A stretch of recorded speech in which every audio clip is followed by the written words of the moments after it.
I'm Jia Jian. I'm from Maris Stella High School.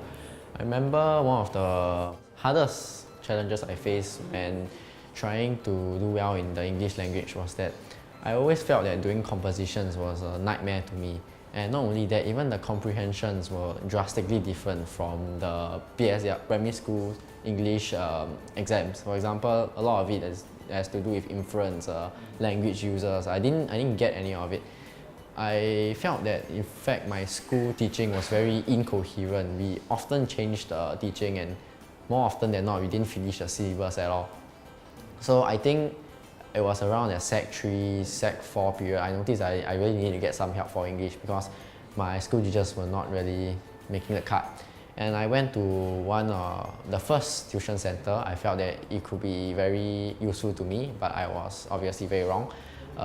I went to that tuition center, and the tuition center employed very traditional tuition techniques, like they give you papers to do, and they give you a lot of like PC stuff, which I felt that honestly was not of any use to me. Like, you can give a student to do many different sets of papers to do, but at the end of the day, if they don't learn anything, it's going to be useless.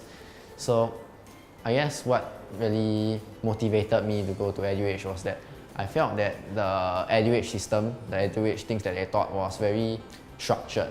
There was a very good structure to it. They taught a lot of structured things basically that can really help you out. For example, the SPEAR formula, that was one of the very memorable formulas to me. It gave me like a very basic and useful, very useful structure to use for my composition. And it's like you just follow the format and you really do very well in it.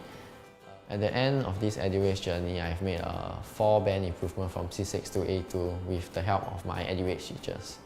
So yeah, I do really appreciate my time in EduEdge. I really strongly believe that if you pay full attention during Mr. Cheng's class, I have no doubt that you'll do well in English language.